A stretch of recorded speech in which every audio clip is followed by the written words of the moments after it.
Chapter 25 Sheikh उस कैदी को देखकर क्रोधित हो गया जिसे उसके 2 आदमी उत्तर से उसके पास वापस लाए थे। उसने अब्दुल कामक के पीछे दल भेजा था और वह इस बात से क्रोधित था कि उसके भूतपूर्व लेफ्टिनेंट के बजाय उन्होंने एक घायल और बेकार अंग्रेज को वापस भेज दिया। उन्होंने उसे वहीं क्यों नहीं भेजा जहां उन्होंने उसे पाया था। वह एक दरिद्र भिखारी व्यापारी था जो अपने ही जिले से भटक गया था और खो गया था। वह बेकार था। शेख ने उस पर बहुत क्रोधित होकर क्रोध किया। आप कौन हैं? उसने फ्रेंच में पूछा। मैं लंदन का माननीय मॉरिसन बेंस हूँ, उसके कैदी ने उत्तर दिया। शीर्षक आशाजनक लग रहा था और चालाक बूढ़े डाकू को तुरंत फिरौती का ख्याल आया। उसके इरादे बदल गए या फिर कैदी के प्रति उसका रवैया बदल गया। वह आगे की जांच करेगा। तुम मेरे देश में अवैध शिकार क्यों कर रहे थे? वह गुर्राया। माननीय मॉरिसन ने उत्तर दिया, मुझे नहीं पता था कि अफ्रीका पर आपका अधिकार है। मैं एक युवती की तलाश कर रहा था जिसे मेरे एक मित्र के घर से अगवा कर लिया गया था। अपहरणकर्ता ने मुझे घायल कर दिया और मैं डोंगी में नदी में बह गया। मैं उसके शिविर की ओर वापस जा रहा था, तभी आपके आदमियों ने मुझे पकड़ लिया। एक जवान औरत? शेख ने पूछा। क्या वह वही है? और उसने बाड़े के पास झाड़ियों के एक झुरमुट की ओर इशारा किया। बेंस ने बताई गई दिशा में देखा और उसकी आंखें चौड़ी हो गईं, क्योंकि वहां जमीन पर पैर मोड़कर बैठी हुई, उनकी ओर पीठ करके मेरीम खड़ी थी। मेरीम! वह चिल्लाया उसकी ओर बढ़ते हुए, लेकिन उसके एक गार्ड ने उसका हाथ पकड़ लिया और उसे पीछे खींच लिया। लड़की अपने पैरों पर उछली और अपना नाम सुनते ही उसकी ओर मुड़ी। मॉरिसन! वह चिल्लाए। चुप रहो और जहां हो वहीं रहो। शेख ने झपट्टा मारा और फिर बेंस से कहा, तो तुम उस ईसाई के कुत्ते हो जिसने मेरी बेटी को मुझसे छीन लिया। आपकी बेटी? बेंस ने कहा। वह आपकी बेटी है। वह मेरी बेटी है, अरब ने गुर्राते हुए कहा, और वह किसी काफिर के लिए नहीं है। तुमने मौत अर्जित की है, अंग्रेज, लेकिन अगर तुम अपनी जान की कीमत चुका सकते हो तो मैं तुम्हें दे दूंगा। बेंस की आंखें अभी भी अरब के शिविर में मेरीम की अप्रत्याशित दृष्टि से चौड़ी थीं, जब उसने सोचा था कि वह हैंसन के नियंत्रण में है। क्या हुआ था? वह स्वीडिश से कैसे बच निकली? क्या अरब ने उसे जबरदस्ती उससे छीन लिया था, या वह भागकर स्वेच्छा से उस आदमी के संरक्षण में वापस आ गई थी जिसने उसे बेटी कहा था? वह उससे बात करने के लिए बहुत कुछ देता। अगर वह यहाँ सुरक्षित होती तो वह उसे अपने अंग्रेजी दोस्तों के पास वापस ले जाने के प्रयास में अरब को नाराज करके उसे नुकसान पहुंचा सकता था। माननीय मॉरिसन ने अब लड़की को लंदन में बहलाने के बारे में नहीं सोचा था। अच्छा? शेख ने पूछा। ओह, बेंस ने कहा, माफ करना, मैं कुछ और सोच रहा था। क्यों? हाँ बिल्कुल, मुझे पैसे चुकाने में खुशी होगी, मुझे यकीन है। आपको क्या लगता है कि मेरी कीमत कितनी है? शेख ने एक ऐसी राशि बताई जो माननीय मॉरिसन द्वारा अनुमानित राशि से कम थी। बाद में भुगतान करने की अपनी पूरी इच्छा के संकेत में सिर हिलाया। वह अपनी क्षमता से कहीं अधिक राशि का वादा भी आसानी से कर सकता था, क्योंकि उसका कुछ भी भुगतान करने का कोई इरादा नहीं था। शेख की मांगों को पूरा करने का उसका एक कारण ये था कि फिरौती की रकम आने का इंतजार उसे समय और अवसर देगा, ताकि अगर उसे पता चले कि मेरीम मुक्त होना चाहती है तो वह उसे मुक्त कर सके। अरब के इस कथन ने कि वह उसका पिता है, स्वाभाविक रूप से माननीय मॉरिसन के मन में यह सवाल उठाया कि भागने के प्रति लड़की का रवैया क्या हो सकता है। ये निश्चित रूप से हास्यास्पद लग रहा था कि यह गोरी और सुंदर युवती एक अनपढ़ बूढ़े अरब के गंदे कमरे में रहना पसंद करेगी, बजाय इसके कि वो उस मेहमाननवाज अफ्रीकी बंगले के आराम, विलासिता और अनुकूल संगति में वापस लौट जाए जहां से माननीय मॉरिसन ने उसे धोखा दिया था। वह आदमी अपनी कपटपूर्णता के विचार से लाल हो गया जो इन यादों ने जगा दी थी, विचार जो शेख द्वारा बाधित किए गए थे, जिन्होंने माननीय मॉरिसन को अल्जियर्स में ब्रिटिश वाणिज्य दूत को एक पत्र लिखने का निर्देश दिया था। इस धारा प्रवाह के साथ इसका सटीक वाक्यांश बोल रहे थे, जिससे उनके बंदी को पता चल गया कि यह पहली बार नहीं था जब बूढ़े बदमाश को किसी रिश्तेदार की फिरौती के लिए अंग्रेजी रिश्तेदारों के साथ बातचीत करने का अवसर मिला था। जब बेयंस ने देखा कि पत्र अल्जियर्स में वाणिज्य दूत को संबोधित किया गया था, तो उसने आपत्ति जताई, जिसमें कहा गया था कि उसे पैसा वापस पाने के लिए 1 साल का बेहतर भाग चाहिए होगा। लेकिन शेख ने बेयंस की योजना को सीधे निकटतम तट शहर में एक दूत भेजने और वहां से निकटतम केबल स्टेशन के साथ संवाद करने की योजना नहीं सुनी। उसे पैसे लेने की कोई जल्दी नहीं थी, वह 1 साल या 2 साल तक इंतजार कर सकता था अगर जरूरी हो, लेकिन इसके लिए 6 महीने से ज्यादा समय नहीं चाहिए था। वह अपने पीछे खड़े एक अरब व्यक्ति की ओर मुड़ा और उसे कैदी के बारे में निर्देश दिए। बेंस अरबी में बोले गए शब्दों को समझ नहीं सका, लेकिन उसके सामने अंगूठे के झटके से पता चला कि वह बातचीत का विषय था। शेख द्वारा संबोधित अरब ने अपने मालिक को झुकाया और बेंस को अपने पीछे आने का इशारा किया। अंग्रेज ने पुष्टि के लिए शेख की ओर देखा। बाद वाले ने अधीरता से सिर हिलाया और माननीय मॉरिसन उठे और अपने गाइड का अनुसरण करते हुए एक देशी झोपड़ी की ओर चले गए जो बाहरी बकरियों की खाल के तंबू के पास ही स्थित थी। अंधेरे, घुटन भरे अंदरूनी हिस्से में उसका गार्ड उसे ले गया, फिर दरवाजे की तरफ कदम बढ़ाया और अपनी झोपड़ियों के सामने बैठे कुछ अश्वेत लड़कों को बुलाया। वे तुरंत आए और अरब के निर्देशों के अनुसार बेंस की कलाइयों और टखनों को सुरक्षित रूप से बांध दिया। अंग्रेज ने सख्ती से विरोध किया, लेकिन चूंकि न तो अश्वेत और न ही अरब एक शब्द समझ सके, मॉरिसन लंबे समय तक उस भयावह भविष्य के बारे में सोचते रहे जो लंबे महीनों के दौरान उनका इंतजार कर रहा था, जब उनके दोस्तों को उनकी दुर्दशा के बारे में पता चलेगा और वे उन्हें सहायता प्रदान कर सकेंगे। अब उन्हें उम्मीद थी कि वे फिरौती भेज देंगे। वह इस छेद से बाहर निकलने के लिए अपनी सारी कीमत चुकाने को तैयार थे। पहले उनका इरादा अपने वकीलों को केवल भेजकर पैसे न भेजने का था, बल्कि ब्रिटिश पश्चिम अफ्रीकी अधिकारियों से संपर्क करने और उनकी सहायता के लिए एक अभियान भेजने का था। झोपड़ी की भयानक बदबू से उसके नथुने भर गए और उसकी नाक घिनौनी हो गई। जिस गंदी घास पर वह लेटा था, उसमें से पसीने से तर शरीर, सड़े हुए जानवरों के मल और मलमूत्र की बदबू निकल रही थी। लेकिन इससे भी बुरा अभी होना बाकी था। वह उस असहज स्थिति में कुछ मिनट ही लेटा था जिसमें उसे फेंका गया था, जब उसे अपने हाथों, गर्दन और सिर पर तेज खुजली का एहसास हुआ। वह घबराकर और घृणा से भरकर बैठने की मुद्रा में आ गया। खुजली तेजी से उसके शरीर के अन्य हिस्सों में फैल गई। ये यातना थी, और उसके हाथ उसकी पीठ पर सुरक्षित रूप से बंधे हुए थे। वह थक जाने तक अपने बंधनों को खींचता रहा, लेकिन पूरी तरह से आशाहीन नहीं था, क्योंकि उसे यकीन था कि वह गांठ से इतना ढीला काम कर रहा था कि अंततः उसे अपना एक हाथ वापस खींचने की अनुमति मिल गई। रात हो गई। वे उसके लिए न तो भोजन लाए, न ही पानी। उसे आश्चर्य हुआ कि क्या वे उससे 1 साल तक कुछ भी खाए बिना जीने की उम्मीद कर रहे थे। कीड़ों के काटने से परेशानी कम हुई, हालांकि कम संख्या में नहीं। माननीय मॉरिसन ने टीकाकरण के माध्यम से भविष्य की प्रतिरक्षा के इस संकेत में आशा की किरण देखी। वह अभी भी अपने बंधनों को कमजोर तरीके से काम कर रहा था, और फिर चूहे आ गए। यदि कीड़े घृणित थे तो चूहे डरावने थे। वे उसके शरीर पर भागते, चीखते और लड़ते। अंत में एक ने उसके एक कान को चबाना शुरू कर दिया। एक कसम के साथ, माननीय मॉरिसन, भगवान, उसने बुदबुदाया, मैंने ऐसा क्या किया है कि मुझे ये सब सहना पड़ रहा है। वो रुक गया। उसने क्या किया था? उसे उस शापित गांव के दूसरे तंबू में रहने वाली लड़की की याद आई। उसे उसका फल मिल रहा था। इस एहसास के साथ उसने अपने जबड़े मजबूत कर लिए। वो फिर कभी शिकायत नहीं करेगा। उस पल उसे उस झोपड़ी के पास बकरी की खाल के तंबू में गुस्से से उठती आवाज़ों का एहसास हुआ जिसमें वह लेटा था। उनमें से एक आवाज़ एक महिला की थी। क्या यह मेरीन की हो सकती है? भाषा शायद अरबी थी। वह उसका एक शब्द भी नहीं समझ पाया, लेकिन स्वर उसके थे। उसने किसी तरह से उसका ध्यान अपनी ओर आकर्षित करने का प्रयास किया। अगर वह उसके बंधनों को तोड़ सके तो वे दोनों साथ साथ भाग सकते हैं अगर वह भागना चाहती है।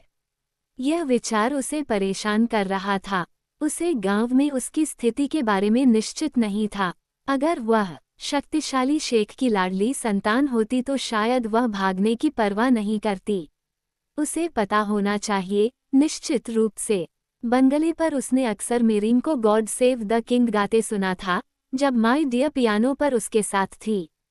अपनी आवाज़ ऊंची करके उसने अब धुन गुनगुनाई। तुरंत ही उसे टेंट से मेरीम की आवाज़ सुनाई दी। वह तेजी से बोल रही थी, अलविदा मॉरिसन। वह चिल्लाई, अगर भगवान अच्छा है तो मैं सुबह होने से पहले ही मर जाऊंगी, क्योंकि अगर मैं अभी भी जीवित हूं तो आज रात के बाद मेरी हालत मरने से भी बदतर होगी। तभी उसे एक आदमी की आवाज़ में गुस्से से चिल्लाने की आवाज़ सुनाई दी। उसके बाद हाथापाई की आवाज़ें सुनाई दीं। बेंस डर से सफ़ेद पड़ गया। उसने फिर से अपने बंधनों से जूझना शुरू कर दिया। वे ढीले पड़ रहे थे। एक पल बाद उसका एक हाथ आज़ाद हो गया। दूसरे को ढीला करना बस एक पल का काम था। झुककर उसने अपने टखनों से रस्सी खोली, फिर वह सीधा हुआ और झोपड़ी के दरवाजे की ओर चल पड़ा और मेरीम के पास पहुंचने के लिए झुका। जैसे ही वह रात में बाहर निकला, एक विशाल काले गुलाब की आकृति ने उसे आगे बढ़ने से रोक दिया। जब कोराक को गति की आवश्यकता होती थी तो वह अपनी मांसपेशियों के अलावा किसी और पर निर्भर नहीं होता था, और ऐसा ही हुआ कि जिस क्षण टेंटोर ने उसे नदी के उसी किनारे पर सुरक्षित रूप से उतारा जहां शेख का गांव था, बंदर आदमी ने अपने भारी भरकम साथी को छोड़ दिया और पेड़ों पर चढ़ गया और दक्षिण की ओर तेजी से दौड़ा और उस स्थान पर पहुंचा जहां स्वीडिश ने उसे बताया था कि मेरीम हो सकती है। जब वह बाड़ के पास पहुंचा तो अंधेरा था। उस दिन से काफी मजबूत हो गया था जब उसने मेरीम को क्रूर सीमाओं के भीतर उसके दयनीय जीवन से बचाया था। अब विशाल पेड़ अपनी शाखाओं को लकड़ी की प्राचीर के ऊपर नहीं फैलाता था, लेकिन कोराक को साधारण मानव निर्मित सुरक्षा बाधाएं मुश्किल से ही लगती थीं। अपनी कमर पर रस्सी को ढीला करके उसने बाड़ के नुकीले खंभों में से एक पर फंदा फेंका। एक पल बाद उसकी आंखें बाधा के स्तर से ऊपर थीं और अपनी सीमा के बाहर सब कुछ देख रही थीं। आसपास कोई भी दिखाई नहीं दे रहा था और कोराक ने खुद को ऊपर खींच लिया और बाड़ के भीतर जमीन पर हल्के से गिर गया। फिर उसने चुपके से गांव की तलाश शुरू की। सबसे पहले वह अरबों के तंबुओं की ओर बढ़ा, सूंघता और सुनता हुआ। वह उनके पीछे से निकल गया और मरियम के किसी संकेत की तलाश में। जंगली अरब कुत्तों ने भी उसके जाने की आवाज़ नहीं सुनी, इसलिए वह चुपचाप चला गया। छाया के बीच से गुजरता हुआ एक छाया। तंबाकू की गंध से उसे पता चल गया कि अरब अपने तंबुओं के सामने धूम्रपान कर रहे थे। हंसी की आवाज़ उसके कानों में पड़ी और फिर गांव की दूसरी तरफ से एक बार जानी पहचानी धुन की धुनें आईं, God save the king. Korak हैरानी में रुक गया। ये कौन हो सकता है? स्वर एक आदमी के थे। उसे वही युवा अंग्रेज याद आया जिसे उसने नदी के रास्ते पर छोड़ दिया था और जो उसके लौटने से पहले गायब हो गया था। एक पल बाद उसे जवाब में एक महिला की आवाज़ सुनाई दी। यह मरियम की थी, और हत्यारा कार्रवाई में तेजी से इन दो आवाज़ों की दिशा में तेजी से खिसक गया। शाम का खाना मेरीम शेख के तंबू के महिला क्वार्टर में उसके फूस पर रख दिया गया था। पीछे की ओर एक छोटा सा कोना दो बेशकीमती फारसी कालीनों से अलग करके एक विभाजन बनाया गया था। इन क्वार्टरों में वह मबुनू के साथ अकेली रहती थी, क्योंकि शेख की कोई पत्नी नहीं थी। नहीं, उसकी अनुपस्थिति के वर्षों के बाद अब परिस्थितियां बदली थीं। वह और मबुनू महिला क्वार्टर में अकेली थीं। कुछ देर बाद शेख आया और उसने कालीनों को अलग किया। वह अंदर की धुंधली रोशनी में घूरने लगा। मेरीम, उसने पुकारा, इधर आओ। लड़की उठी और तंबू के सामने आ गई। वहां आग की रोशनी अंदर से रोशन हो रही थी। उसने अली बेन कादिन, शेख का सौतेला भाई, एक गलीचे पर बैठा हुआ धूम्रपान करता हुआ देखा। शेख खड़ा था। शेख और अली बेन कादिन के पिता एक ही थे, लेकिन अली बेन कादिन की मां एक गुलाम थी, एक पश्चिमी तट की नीग्रो। अली बेन कादिन बूढ़ा और घिनौना और लगभग काला था। उसकी नाक और एक गाल का कुछ हिस्सा बीमारी से खराब हो गया था।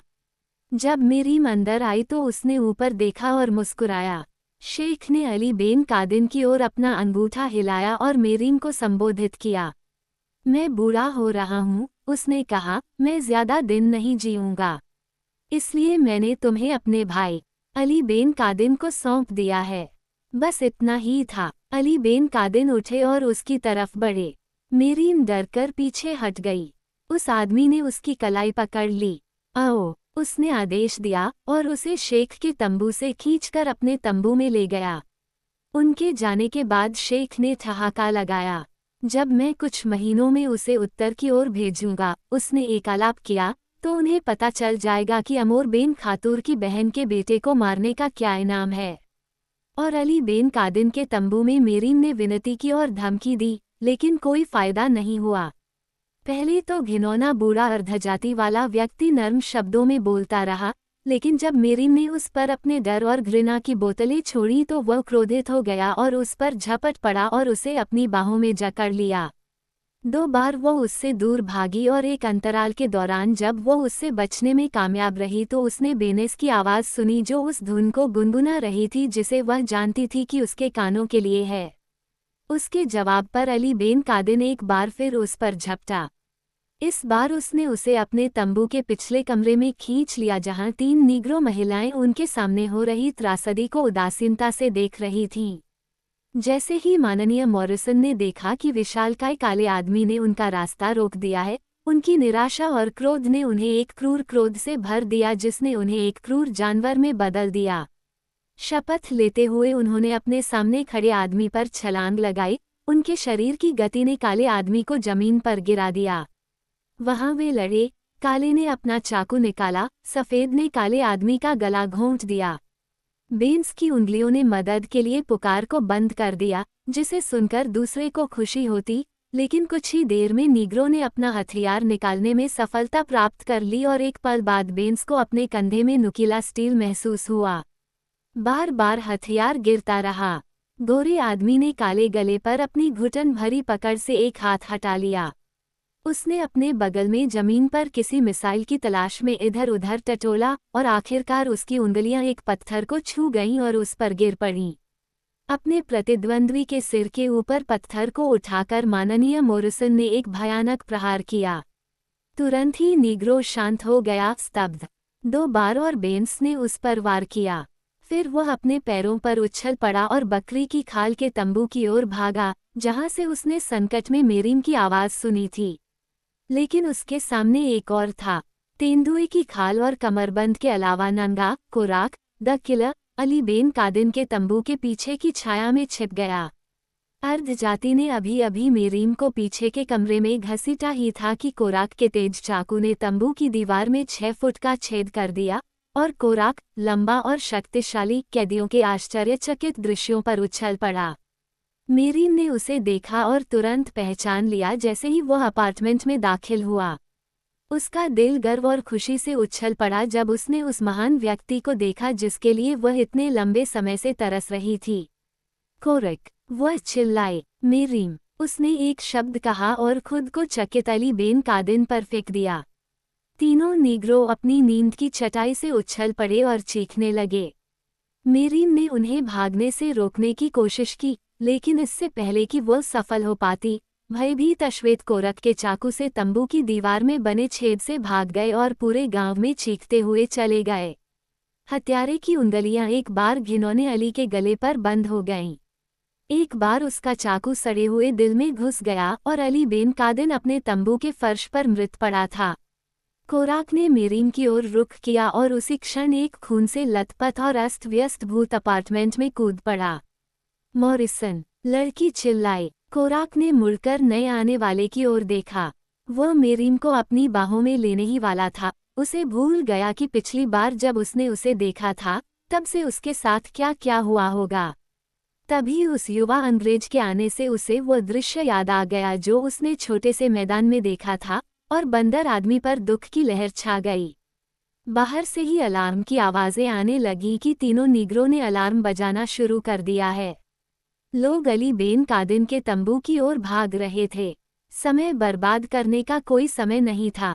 जल्दी करो! कोराक ने बेनिस की ओर मुड़ते हुए चिल्लाया, जिसे अभी तक यह एहसास नहीं हुआ था कि वह दोस्त का सामना कर रहा है या दुश्मन का।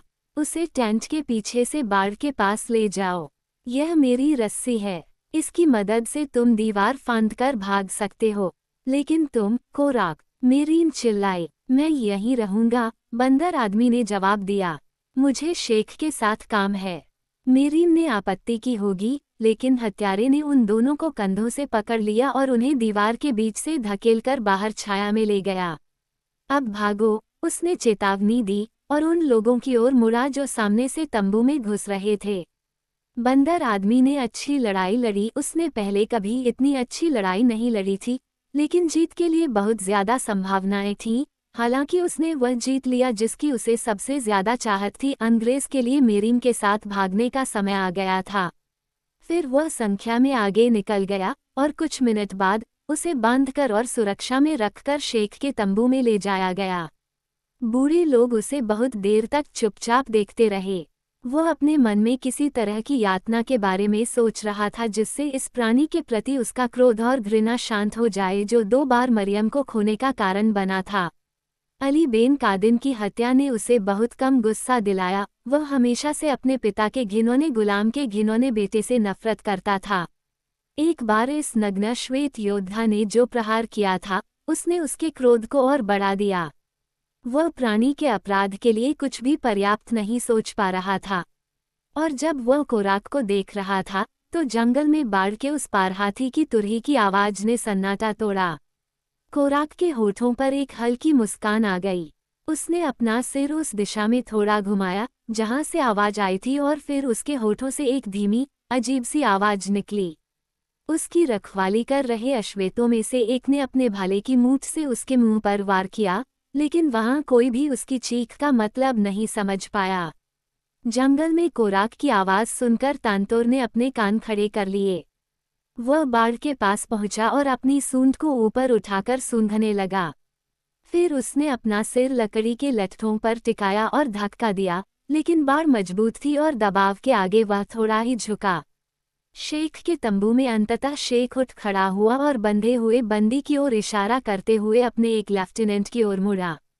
उसे जला दो, उसने आदेश दिया। तुरंत जला दो, सूली लग चुकी है। गार्ड ने कोराक को शेख की मौजूदगी से दूर धकेल दिया। वे उसे गांव के बीच में खुली जगह पर घसीट कर ले गए, जहां जमीन में एक ऊंचा खंभा लगा हुआ था। यह जलाने के लिए नहीं बनाया गया था, बल्कि यह एक सुविधाजनक जगह थी जहां विद्रोही गुलामों को बांधकर पीटा जा सकता था, अक्सर तब तक जब तक कि मौत उनकी पीड़ा को कम न कर दे। इस खंभे से उन्होंने कोराक को बांध दिया। फिर उन्होंने झाड़ियां लाकर उसके चारों ओर ढेर लगा दिया और शेख आकर उसके पास खड़ा हो गया ताकि वह अपने शिकार की पीड़ा देख सके। लेकिन कोराक ने तब भी हिम्मत नहीं हारी जब उन्होंने एक चिराग लाकर रख दिया और सूखी लकड़ियों के बीच आग की लपटें उठ गईं। एक बार उसने शेख के तंबू में दी गई धीमी आवाज में ऊंची आवाज में पुकार लगाई, और अब बाढ़ के उस पार से फिर से हाथी की तुरही की आवाज आई। बूढ़ा टेंटोर व्यर्थ ही बाढ़ को धकेल रहा था। कोराक की आवाज उसे बुला रही थी, और मनुष्य की गंध, जो उसका दुश्मन था, ने उस विशाल जानवर को उस मूक अवरोध के प्रति क्रोध और आक्रोश से भर दिया जिसने उसे रोक रखा था। वो 1 दर्जन कदम पीछे मुड़ा और घिसकता हुआ चला गया। फिर वह मुड़ा, अपनी सूंड उठाए और क्रोध की एक शक्तिशाली गर्जना, तुरही सी आवाज निकाली, अपना सिर नीचे किया और मांस, हड्डी और मांसपेशियों से बने एक विशाल प्रहार करने वाले मेरे की तरह सीधे शक्तिशाली अवरोध की ओर बढ़ा। प्रभाव के कारण बाढ़ झुक गई और टुकड़े टुकड़े हो गई, और क्रोधित बैल दरार से भाग गया। कोराक ने वे आवाजें सुनी जो दूसरों ने सुनी थीं, और उसने उन्हें इस तरह से समझा जैसे दूसरों ने नहीं समझा। लपटें उसके करीब आ रही थीं जब एक अश्वेत ने अपने पीछे से शोर सुनकर मुड़कर देखा कि टेंटोर का विशाल शरीर उनकी ओर बढ़ रहा है। वह आदमी चिल्लाया और भाग गया, और फिर बैल हाथी उनके बीच में आ गया और नीग्रो और अरबों को दाएं बाएं फेंकते हुए वह उस आग की लपटों को चीरता हुआ उस साथी की तरफ बढ़ गया जिससे वह डरता था। शेख ने अपने अनुयायियों को आदेश देते हुए अपनी राइफल लेने के लिए अपने तंबू की ओर दौड़ लगाई। टेंटोर ने अपनी सूंड को कोराक के शरीर और उस खूंटे पर लपेटा जिससे वह बंधा हुआ था, और उसे जमीन से उखाड़ दिया। लपटें उसकी संवेदनशील खाल को जला रही थीं, उसकी पूरी मोटाई के बावजूद संवेदनशील इसलिए अपने दोस्त को बचाने और घृणित आग से बचने के लिए अपने उन्माद में उसने वानर आदमी की जान लगभग कुचल दी थी। अपने सिर के ऊपर अपना बोझ उठाकर विशालकाय जानवर ने चक्कर लगाया और उस दरार की ओर दौड़ा जो उसने अभी अभी बाड़ में बनाई थी। शेख, हाथ में राइफल लिए, अपने तंबू से सीधे पागल जानवर के रास्ते में दौड़ा। उसने अपना हथियार उठाया और एक बार गोली चलाई, गोली निशाने से चूक गई और टंटोर उस पर चढ़ गया। उसे उन विशालकाय पैरों के नीचे कुचलते हुए वो उस पर दौड़ा जैसे आप और मैं किसी चींटी की जान ले लेते हैं जो हमारे रास्ते में आ गई हो। और फिर अपना बोझ सावधानी से धोता हुआ हाथी तांतोर जंगल की अंधेरी गहराई में प्रवेश कर गया।